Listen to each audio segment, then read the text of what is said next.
तो साथियों, 10वीं क्लासेस में आप सभी का स्वागत है। और आज हम लोग झारखंड में जनजातीय विद्रोहों के कारण को करने वाले हैं। ठीक है। लेकिन कारण को देखने से पहले उस समय का झारखंड के हालात को देख लेते हैं, क्योंकि अगर हालात को समझ लिए तो जाहिर के कारणों को याद करना बहुत आसान हो जाएगा और रटने का कुछ भी जरूरत नहीं पड़ेगा। सब ऑटोमेटिक एक ऑर्गेनिक फ्लो में आपको दिखाई देगा। ठीक है। तो उसके एक एक कारण को देखते हैं। ठीक है। तो सबसे पहला मतलब उसके हालात को देखते हैं। तो सबसे पहला तो हालात ये था कि झारखंड में विभिन्न राजा लोग उस समय शासन कर रहा था। और यहाँ पे आपका पलामू में आपका जयनाथ सिंह शासन कर रहा था। यहाँ पे रामगढ़ में मुकुंद सिंह शासन कर रहा था। और ये आपको यहाँ जो छोटा नागपुर का जो इलाका था, यहाँ पे आपका दत्तनाथ सिंह शासन कर रहा था। यहाँ पे सिंह वंश का शासन चल रहा था। और यहाँ पे ढाल वंश का शासन कर रहा था। और यहाँ पे भी हर जगह छोटा छोटा राजा लोग शासन कर रहा था। और यहाँ पे संथाल परगना के इलाका में कुछ जमींदार लोग अपना चला रहा था। ठीक है। और मुगलों का कुछ हद तक यहाँ पे था, जो छोटा मोटा का ये था वो चल रहा था। कुछ अंग्रेजों का थोड़ा बहुत ये चल रहा था। ठीक है। तो ये तो हो गया एक मोटा मोटी है। उसके बाद है कि इसके नीचे, जो राजाओं के नीचे जो आदिवासी लोग थे उसका स्वशासन व्यवस्था चल रहा था। ठीक है। तो आदिवासी लोग का स्वशासन, अलग अलग तरह का आदिवासी है और सबका अपना अपना स्वशासन व्यवस्था चल रहा था। ठीक है। और जो मुखिया वगैरह जो होता था, या जो मुंडा कर लीजिए, या फिर जो ग्राम प्रधान कर लीजिए, पाहन कर लीजिए, तो सब यही लोग से संबंधित लोग हुआ करते थे। ठीक है। और इसके अलावा ये था कि ये लोग अपने रीति रिवाज से सब कुछ शासन व्यवस्था सब चला रहे थे। ठीक। भारी कोई हस्तक्षेप नहीं हुआ करता था। और थोड़ा बहुत जो भारी वाला था वो लोग तो राजा के स्तर पे था और लोकल लेवल पे नहीं पहुंचा था। ठीक है। और उसके अलावा है कि जो लोग का अर्थव्यवस्था था, तो उसमें अर्थव्यवस्था में ये था कि वो लोग जंगल से जाके अपना क्या कहते हैं, जो खाने पीने का सामान लेके आते थे, मतलब जो फल फ्रूट वगैरह लेके आते थे, दवा वगैरह लेके आते थे, लकड़ी लेके आते थे, अपना जलावन का सामान जो लेके आते थे। फिर आपका क्या कहते हैं कि चारा लेके आते थे, या जानवर को चराने के लिए लेके जाते थे जंगल में। तो ये सब काम आराम से चलता था। पर्व त्योहार वगैरह टाइम टाइम पे मौसम के हिसाब से आते रहता था और ये लोग पर्व त्योहार को मनाते रहते थे। ठीक है। और जीवन बहुत सिंपल था, कुछ भी जमा करने का जरूरत नहीं था ये लोग को कि जमा करके रखेगा फिर अगले साल उसका इन्वेस्ट करेगा, या 2 4 5 साल जमा करेगा फिर अगले बार इन्वेस्ट करना है। तो ये सब करने की कोई जरूरत नहीं था। उनका अर्थव्यवस्था बहुत ही सिंपल था। और बार्टर सिस्टम यानी जो लेन देन का जो प्रथा होता उसके हिसाब से चलता था। मुद्रा व्यवस्था बहुत ही कम था। मुद्रा व्यवस्था का प्रचलन बहुत ज़्यादा नहीं था और ग्रामीण स्तर पे बहुत कम मुद्रा व्यवस्था चल रहा था। ठीक है। और उसके अलावा है कि वहाँ न्यायालय प्रथा वगैरह, जो न्यायालय वगैरह कुछ हुआ नहीं करता था। न्यायालय का जो भी फंडा था वो अपना ग्राम प्रधान वगैरह जो होता था उसी या परगना लेवल पे वो लोग अपना सुलझा लिया करता था ये लोग। ठीक है। और धर्म पे ये लोग का सरना धर्म था। सरना धर्म पे प्रकृति का जो देवी देवता था उसका ये लोग पूजा करता था। जो पहाड़ है, पर्वत है, पेड़ है, नदी नाला है, तो उसी को ये लोग मानता था। बाकी तो देवी देवता वगैरह टाइप सा, मतलब जो क्या कहते हैं, जो मूर्ति पूजा से ये लोग का बहुत ज़्यादा ये नहीं था। हाँ, जो दूसरा मूल निवासी लोग रहता था वो लोग का मूर्ति पूजा से संबंधित था। और काफ़ी लोग आपका हिंदू धर्म को मानता था। ठीक है। और फिर आता है कि तो ये उस समय का हालात था। ठीक है। और अर्थव्यवस्था भी देख के समझ में आ गया। और जातिवाद से बहुत ज़्यादा संबंध नहीं था। कुछ लोग था मूल निवासियों में, कुछ हद तक था। बाकी जो लोग थे, जो आदिवासियों के बीच में जाति प्रथा का संबंध मतलब प्रचार नहीं था, या वो लोग मानते नहीं थे, छुआछूत वगैरह इनके बीच में नहीं पाया जाता था। ठीक है। तो ये उस समय का हालात था। ठीक है। तो अंग्रेज लोग जो यहाँ पे आता है, जब आता है तो यहाँ जो भी हालात पहले था उस टोटल हालात को वो लोग बदल देता है। ठीक है। जैसे पहले पुराना राजा लोग यहाँ शासन कर रहा था, तो राजा लोग को वो लोग हटा देता है, सबको युद्ध में हराता है। युद्ध में हराने के बाद सबको हटा देता है। और जब हट जाता है तो जाहिर है कुछ सत्ता चला गया। आदिवासी लोग जो मुखिया वगैरह बन के थे, तो वो जो जमींदार वगैरह थे, तो वो लोग को भी हटा देता है काफ़ी हद तक। कुछ लोग पुराने रह जाते हैं, कुछ लोग हटना शुरू हो जाते हैं। और क्यों हटना शुरू होंगे, वो आगे जब अर्थव्यवस्था या जो परमानेंट सेटलमेंट या जो स्थायी बंदोबस्त को देखेंगे तो उस समय वहाँ देखेंगे उसको। ठीक है।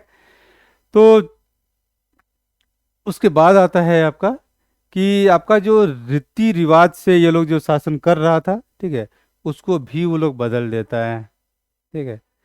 जो लोकल सिस्टम जो था, जो पढ़ा सिस्टम है या मुंडा मान के सिस्टम है, ठीक है, तो वो सब कोई लोग हटा देता है। और अपने सिस्टम को थोपने की कोशिश करता है। यानी जो अंग्रेज़ों का बनाया हुआ कानून था, जो कि मैदानी जो बिहार इलाके में, यूपी इलाका में या बंगाल इलाके में चल रहा था, उस कानूनों को यहाँ पे लागू करने की कोशिश करता है। और जिससे कि यहाँ पे पूरा हालात बदल जाता है, क्योंकि उससे बहुत गलत असर पड़ता है आपका झारखंड में। ठीक है, क्योंकि यहाँ का जीने का तरीका अलग था और जीवन का तरीका को पूरी तरह से बदल दिया जा रहा है। ठीक है। और जैसे कि देखिए, यहाँ पे है कि आपको प्राइवेट प्रॉपर्टी किसी का नहीं था। ठीक है। भगवान, ये लोग मानते थे कि ईश्वर ने सब कुछ दिया है, जब दिया है तो किसी का वो प्राइवेट कैसे हो सकता है, जो है सबका है। जिसको जितना उपभोग करना है उतना उपभोग करिए, किसी को कोई उससे दिक्कत नहीं था। ठीक है। लेकिन यहाँ पे जब परमानेंट सेटलमेंट लागू होता है आपका 1793 में। ठीक है। और ये पूरे बंगाल प्रेसिडेंसी में लागू होता है। ठीक है। और जब बंगाल प्रेसिडेंसी में लागू होता है तो जाहिर है कि झारखंड में भी लागू होगा, ये तो उसी का अंतर्गत था। ठीक है। जब यहाँ पे अंतर्गत था तो जब परमानेंट सेटलमेंट में क्या होता है, जमींदारों को एक अधिकार जमीन पे आपका कंट्रोल दिया गया कि वो टैक्स को उठाएगा। ठीक है। अब उठाएगा तो उतना जमीन तो उसके कंट्रोल में हो गया। अब इसके अंतर्गत कुछ भी होगा, उस चीज़ का निर्धारण वो करेगा। ठीक है। तो ये इस टाइप का चीज़ पहले कभी नहीं हुआ करता था झारखंड में। ठीक है। तो इसीलिए जब बाहर का कानून ले आया तो उससे यहाँ पे बहुत सारा बदलाव आता है इससे।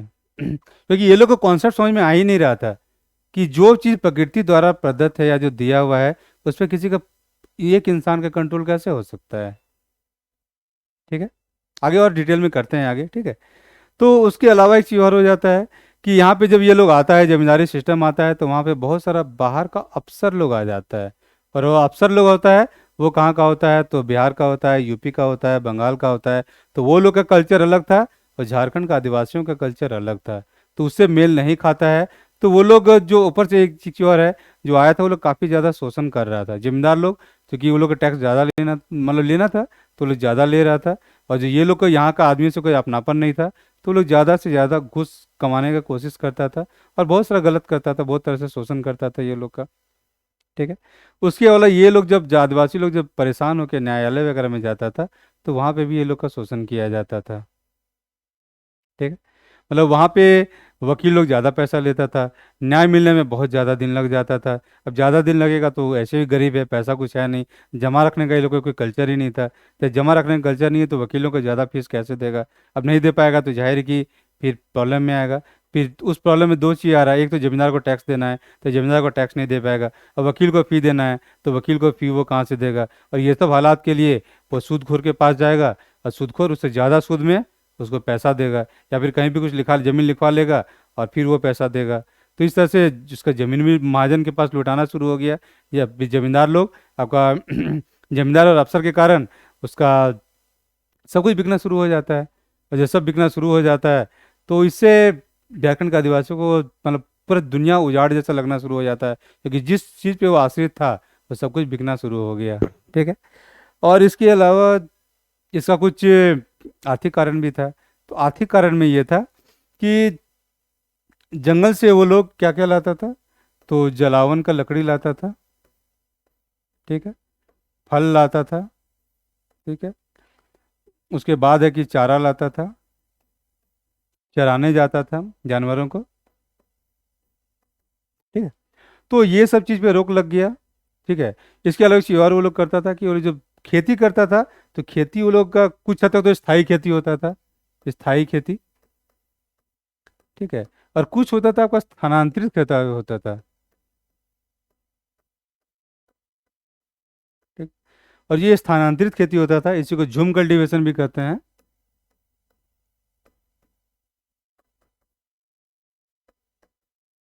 ठीक है। मतलब एक स्थान, मतलब एक जगह पे कुछ साल खेती करता था, फिर कुछ दिन बाद जब उसका उपजाऊपन खत्म हो जाता था वो दूसरे इलाके में जाके खेती करता था, फिर कुछ दिन बाद वो तीसरे इलाके में जाके खेती करता था। और परमानेंट सेटलमेंट लागू हो गया, जमींदार अब एक एक दूसरे इलाके में उसको जाने नहीं देगा, या हर इलाके में अलग अलग जगह खेती करने नहीं देगा। अब नहीं देगा तो उससे प्रॉब्लम क्रिएट हुआ, क्योंकि उनका जो एक प्रथा चलता आ रहा था हजारों साल से, वो बंद हो गया। ठीक है। इसके अलावा होता था कि वो लोग जो अपना हड़िया बनाता था, तो हड़िया को बनाने पे भी बाद में इसको रोक लगा दिया जाता है कि आप हड़िया नहीं बना सकते हैं, हड़िया बताइएगा तो आपको पचतुई नाम का एक टैक्स लगना शुरू हो गया। ठीक है, बाद में इसका विरोध होता है तो बंद हो जाता है, लेकिन लगाया तो, और अगर लगा दिया तो जाहिर कि आदिवासियों के मन में कोई लंबे समय तक असर था कि उसकी एक प्रथा को रोकने की कोशिश किया था अंग्रेज, जो कि जाहिर के बाद में कि जब विरोध विद्रोह होगा तो उसमें एक कारण बनेगा उसका। ठीक है, उसके बाद आपका आता है कि आपका यहाँ वन कानून भी लागू हो गया था 1894 में, 1894 में। इसके तहत हो गया तो जंगल से वो लकड़ी वगैरह नहीं ला सकते थे। ठीक है, फल फ्रूट के लिए हो या फिर घूमने जाना या फिर जानवर चराने के लिए, उस सब में मना हो गया। एक कंट्रोल उसको ले लिया गया जंगल का। ठीक है, तो इससे अब पूरा जीवन जंगल पे आश्रित है, और जंगल ही नहीं जा पाएंगे, जंगल से कुछ ला नहीं पाएंगे, तो जाहिर है कि उनका जिंदगी पूरा उजड़ा हुआ नहीं लगेगा। और जब ये उजड़ा वाला होना हालत होने लगा तो फिर जाहिर है कि उनको विद्रोह करना ही था। ठीक है, उसके बाद हो जाता है कि आपका जो ठेकेदार लोग भी आ गया था अंग्रेजों के साथ में, और जो ठेकेदार लोग आ गया था तो वो लोग अंग्रेजों से संबंधित था, अधिकारियों से संबंध उनका था। तो वो लोग क्या करता था, जंगल का खूब बहुत ज़्यादा पेड़ वो लोग काट देता था और फिर बेच देता था। आदिवासी जो पेड़ पे आश्रित था उसको काटने नहीं मिल रहा है, लेकिन ठेकेदार से वो लोग जंगल को कटवाता था और काफ़ी हद तक लकड़ी बेचता था वो लोग। उससे ठेकेदारों को प्रॉफिट हो रहा था, अफसरों को प्रॉफिट हो रहा था, लेकिन जो उस पर ज़्यादा आश्रित थे उनको प्रॉफिट नहीं हो रहा था। ठीक है, उसके बाद जो था कि सामाजिक हालात पे भी वो लोग का बहुत ज़्यादा प्रॉब्लम क्रिएट किया जा रहा था। कि सामाजिक हालात में ये था कि आप उनके साथ भेदभाव किया जा रहा था। ठीक है, क्योंकि बाहर से जो आदमी आए वो इनके साथ घुलते मिलते नहीं थे, या फिर आप छुआछूत कहिए कुछ भी कहिए तो वो लोग कर रहे थे, तो उनसे इनको प्रॉब्लम हो रहा था। ठीक है, और बाकी अंग्रेज लोग आए या फिर जो दूसरे लोग आए उनके सामाजिक रीतियों पर भी चोट पहुंचा रहे थे। और जो अंग्रेज लोग यहाँ पे कुछ सुधार करने की कोशिश कर रहे थे, जैसे हड़िया है तो हड़िया को अगर मतलब बंद कर दे रहा है तो उसको जाहिर है कि प्रॉब्लम होगा। ठीक है, जिस तरह से कृषि कर रहा है उस पर अगर चोट पहुंचाएगा तो प्रॉब्लम होगा। घर समाज में जैसे रह रहा है उस पर भी लोग मतलब मजाक उड़ाता था, तो ये से लोग दिक्कत हो रहा था। वैसे अगर इस झारखंड से बाहर निकल के भी देखा जाए तो अंग्रेज लोग जहाँ जहाँ भी बदलाव लाने की कोशिश किया तो लोकल लोग उसका विरोध कर रहा था। जैसे कि देखिए कि बाहरी समाज में जो मतलब झारखंड से बाहर, वहाँ पे आपका सती प्रथा को बंद किया तो जनता ने विद्रोह किया। ठीक है, राम मोहन राय लागू करवाने में तो मतलब बंद करवाने में जरूर थे, लेकिन कुछ लोग थे जो सती प्रथा का सपोर्ट भी करते थे। ठीक है, जैसे बाल विवाह का अगर बंद करवाने की कोशिश किया गया, ठीक है, तो उसमें भी कुछ लोग बाल विवाह को सपोर्ट करने वाले थे जो कि नहीं चाहते थे कि ये बंद किया जाए। ठीक है, तो जो अंग्रेज सुधार अच्छा, भले ही अच्छा सुधार था, बाद में हम लोग अभी महसूस कर रहे हैं अच्छा सुधार था, लेकिन उस समय ये था कि जनता वहाँ विद्रोह विरोध करती थी उसका। ठीक है, उसी तरह से भले ही कुछ सुधार यहाँ पे अच्छा था, लेकिन ये लोग विद्रोह विद्रोह मतलब ये लोग को मन में आक्रोश आ रहा था कि उनके लोकल जो चीज़ें हैं उन पे क्यों बाहर वाला चोट पहुंचाने की कोशिश कर रहा है या उसको समाप्त करने की कोशिश किया जा रहा है। ठीक है, तो सामाजिक स्तर पे भी इनको मतलब ये बदलाव का सामना करना पड़ रहा था, भेदभाव का सामना करना पड़ रहा था। ठीक है, अर्थव्यवस्था के स्तर पे भी हमने देखा कि जो खेती कर रहे हैं या जो व्यापारी वाला जो है तो वहाँ पे भी बहुत शोषण हो रहा था वैसे। ठीक है, कि जैसे बाहरी लोग आए तो उनके साथ बहुत सारे व्यापार का नए नए व्यापारी भी आते हैं, और वो लोग बहुत ज़्यादा पैसा ले रहा था यहाँ पे किसी भी सामान का, इससे भी उनका शोषण हो रहा था। ठीक है, और उसके अलावा होता है कि जो धर्म का प्रचार करने के लिए ईसाई मिशनरी लोग आए थे। ठीक है, तो ईसाई मिशनरी से बेसिकली आपका दो चीज़ होता है। एक चीज़ होता है कि वो लोग आके आता है कुछ कुछ काम करता है यहाँ पे सुधार करने की कोशिश करता है, इसमें कोई शक नहीं है कि वो लोग यहाँ से शिक्षा को फैलाया था, स्वास्थ्य को उन्होंने अच्छा सुधार किया, स्वास्थ्य के क्षेत्र में अच्छा सुधार किया था। ठीक है, और इसके अलावा एक चीज़ और होता है कि उन्होंने धर्मांतरण को भी काफ़ी बढ़ावा दिया था, तो धर्मांतरण काफ़ी हद तक हो भी रहा था वैसे। ठीक है, और फिर उसके अलावा आता है कि उन लोगों ने वादा भी किया था कि जो जमीनों पे कब्जा कर ले रहे जमींदार ठेकेदार महाजन वगैरह, तो उससे वो लोग मुक्ति दिलवा देंगे, लेकिन ये एक कोरा आश्वासन साबित होता है और मिशनरी लोग जमीनों को वापस नहीं दिलवा पाते हैं। अब जो नहीं दिलवा पाते हैं तो जारी जो कन्वर्ट कर गए थे जमीन वापस पाने के लालच में, तो उनको आक्रोश होगा कि कन्वर्ट भी कर गए और हमें ज़मीन वापस भी नहीं मिला। तो ये भी कहीं ना कहीं ये कारण बनता है कि इनके प्रति मतलब आक्रोश पनपा उस वहाँ पे। ठीक है, और जैसे जमीन वापस दिलाने वाले में तो अभी हाल के दिन में देखते हैं, अभी आज ही का पेपर में आया है। ठीक है, कि बद्रीनाथ में आपको जोशीमठ को बचाने के लिए शंकराचार्य को सुप्रीम कोर्ट जाना पड़ा, तो आपको जाहिर कि धर्म से वो न्याय नहीं मिल रहा है उस तरीके से, जो कि आपको सुप्रीम कोर्ट जाना पड़ रहा है न्याय के लिए। ठीक है, तो करीब करीब इतना ही कारण था, बेसिकली हालात यही था और यही सब कारण था कि जिसके कारण आपका जनजातीय विद्रोह यहाँ पे फूटा था। वैसे एक एक करके हम पॉइंट वाइज आपको दिखा दे रहे हैं वैसे कि पॉइंट वाइज क्या क्या था। ठीक है, ठीक है। ये देखिए, इधर रुकिए, ये झारखंड में जनजातीय विद्रोह के कारण, तो ये सब आपका राजनीतिक कारण था। तो राजा जमींदारों में असंतोष, अब इसका राज्य ले लेगा तो जाहिर का असंतोष होगा। आंतरिक स्वायत्तता पर आघात, तो स्वायत्तता पर आघात इसलिए था क्योंकि जिस तरीके से वो लोग शासन करते रहते थे उस पर वो लोग को चोट पहुंचाया था। तीसरे, आदिवासियों के मुखियाओं पर नियंत्रण, तो मुखिया लोग को पद से हटा दिया था, तो काफी हद तक जाहिर के आक्रोश होगा उससे। ठीक है। आदिवासियों के प्रदेशों पर अधिकार, तो इससे पहले आदिवासियों के प्रदेशों पर कोई अधिकार नहीं किया था। ठीक है। ऊपर लेवल पे नागवंशी लोग हैं, सिंह वंश लोग जो भी है, तो ऊपर लेवल पे शासन करता था, जमीनी स्तर पे घुस के हर चीज़ में वो लोग इंटरफेयर नहीं किया करता था। और जब नया शासन व्यवस्था आता है तो पुलिस चौकी हो, रोड हो, चाहे डाक खाना हो या फिर स्टेशन वगैरह हो, तो बनाना शुरू कर दिया था। इससे ये लोगों को प्रॉब्लम हो रहा था कि उनकी ज़मीन इनके हाथ से निकल रहा है। ठीक है। उसके बाद ब्रिटिश प्रांतों में बनाए गए कानूनों को लागू करना, तो यहाँ पे जाहिर है कानून परमानेंट सेटलमेंट को दिखा दिए, एक ऐसे ब्रिटिश कानून को लागू कर रहा था जिसका जमीन इनके हाथ से निकल रहा था। अधीनस्थ कर्मचारियों द्वारा शोषण, अब जाहिर के बाहर का कर्मचारी है तो यहाँ का आदमी से कोई लगाव नहीं है, अब जो लगाव नहीं है तो जाहिर है कोई फायदा उठाने की कोशिश करेगा, तो जाहिर है कि जनता को दिक्कत हो रहा था। ठीक है। उसके बाद न्यायालयों से न्यायरसा, तो ये बहुत महंगा था, बहुत टाइम टेकिंग था, और जब टाइम ज़्यादा लग रहा तो उससे आदिवासियों को ज़्यादा पैसा था ही नहीं, तो जाहिर है कि दिक्कत होना था, अब होना था तो जाहिर है कि विद्रोह का कारण बनेगा। ठीक है। तो ये सब राजनीतिक कारण थे। अब इससे आगे चलते हैं। देखिए आर्थिक कारण, तो आर्थिक कारण में निर्वाह के साधनों पर नियंत्रण, तो जैसे जंगल में निर्भर थे, निर्वाह के लिए उसी पर निर्भर थे, अजय निर्भर थे। अब तो और शिफ्टिंग कल्टीवेशन, जो झूम कल्टीवेशन कर रहे थे उस पर भी थे, तो सब चीज़ पे अगर रोक लगा रहे हैं तो जाहिर है इनको प्रॉब्लम होगा। और कृषि का समस्या, तो कृषि में समस्या ये परमानेंट सेटलमेंट पे ये है कि ज़्यादा से ज़्यादा को टैक्स देना पड़ रहा है, टैक्स देना पड़ रहा है, तो प्रॉब्लम्स तो आ ही रहा था, क्योंकि टैक्स देने का यहाँ पे किसी को आदत नहीं था। ठीक है। अब जमींदार है, व्यापारी है, साहूकार है, ठेकेदार है, सब ये लोग का जनता का शोषण कर रहा था, वो तो बता चुके हैं, इसका एक्सप्लेनेशन का जरूरत नहीं है। फिर है बेगारी, तो जैसे कि आपका मुजफ्फरपुर से लेके आपका बर्धमान तक आपका रेलवे लाइन बिछाया जा रहा था। ठीक है। अब बिछा रहा तो यहाँ पे आपका बेगारी करवाया जा रहा था। अब बेगारी का मतलब है कि बिना पैसा दिए वो लोग से काम करवाया जा रहा था। तो जब बिना पैसा दिए काम करवाया तो जाहिर है कि परिवार का हालत बहुत ख़राब हो जाएगा। और भूख से, एक एग्जैक्ट वर्ड यूज किया गया है कि भूख से संथाल लोग बिलबिलाना शुरू कर दिए थे। तो हालात आप सोच सकते हैं कि कितना बुरा हालात पे पहुंचा दिया गया था। तो इसीलिए जब बेगारी होगा तो जाहिर है कि विद्रोह तो होगा ही होगा। ठीक है। चलिए अब आगे कारण देखते हैं। रुकिए। हम्म, सामाजिक कारण, तो सामाजिक कारण में ये था कि देखिए दिकवों या आदिवासियों में सामाजिक अलगाव, तो अलगाव तो था कि दोनों उससे सामाजिक रूप से उससे मिलते जुलते नहीं थे। अब उनसे नहीं मिलना जुलना चाहिएगा तो जाहिर है कि उसके मन में असंतोष पनपेगा। ठीक है। और जनजातीय प्रथाओं में हस्तक्षेप, ठीक है, अब हड़िया पी रहा है उसको रोकिएगा तो जाहिर है कि उसको दिक्कत होगा वैसे, क्योंकि वो सदियों से चलता हुआ आ रहा है, वो अपने देवताओं को अर्पित करता है, उसके लिए तो वो प्रसाद है। अगर उसको रोकिएगा तो उस पर टैक्स लगा दीजिएगा, बनाने से रोकिएगा तो किसी को भी दिक्कत होगा वैसे। ठीक है। और स्त्रियों, ओ शिट, स्त्री का स्पेलिंग गलत हो गया वैसे। ठीक है। तो स्त्रियों का,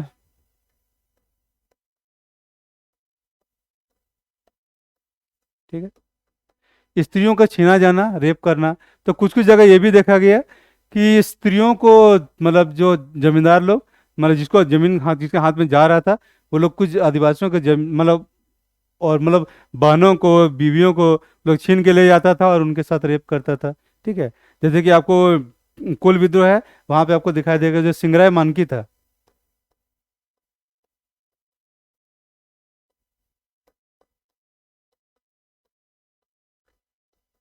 इसका दो बहन को उठा के लेके चला गया था। ठीक है। और आपका था सुरगा, सुरगा मुंडा था। ठीक है। इसका बीवी को उठा के लेके चला गया था और जाके रेप किया था। अब इसका जमीन भी ले लीजिएगा, इसका बीवी बहन के साथ रेप कीजिएगा, तो जाहिर का असंतोष पनपेगा, और जब असंतोष पनपेगा तो आपके अगेंस्ट वो विद्रोह करेगा। ठीक है। अब आगे एक और को देखते हैं। ठीक है, ये लास्ट है। ये धार्मिक कारण, और धार्मिक कारण है कि ईसाई धर्म प्रचारकों की गतिविधियां, और ये लोग यहाँ पे आता था और जो आदिवासी संथालों का जो प्रथा था उसका मजाक उड़ाता था और अपने वाले को खूब तारीफ करता था। अब जो कोई किसी चीज़ को हजारों साल से मानते हुए आ रहा है, कोई अचानक उसका मजाक उड़ाएगा तो जाहिर है कि किसी को भी दिक्कत होगा, और जब दिक्कत होगा तो जाहिर है कि वो विद्रोह करेगा। ठीक है। उसके बाद है मिस्त्रियों का कोरा आश्वासन, जो जमीन देने का जो बात बोला कि जमीन दिलवा, अगर तुम कन्वर्ट कर लोगे तो जमीन हम दिलवा देंगे, लेकिन दिलवा नहीं पाया। जब दिलवा नहीं पाया तो जाहिर का कोरा आश्वासन था और विद्रोह भड़केगा, और आदिवासी और मिशनरियों से मोह भंग भी हो जाएगा उससे, क्योंकि अगर आप झूठा वादा किया था और वादा अगर आपने नहीं पूरा किया है तो जाहिर है कि आपके अगेंस्ट में मतलब आक्रोश पनपेगा। ठीक है, और ये तो बहुत बेहतर समझ सकते हैं वैसे कि अभी के राज्य सरकार कहिए या केंद्र सरकार कहिए, दोनों ने रोजगार का झूठा आश्वासन दिया, तो जाहिर है कि युवाओं में आक्रोश है दोनों के प्रति। ठीक है, तो ये सब थे आपका झारखंड में आदिवासियों के कारण। और अब नेक्स्ट क्लास में देखते हैं कि एक एक करके उनके विद्रोहों को देखना शुरू करते हैं। Thank you.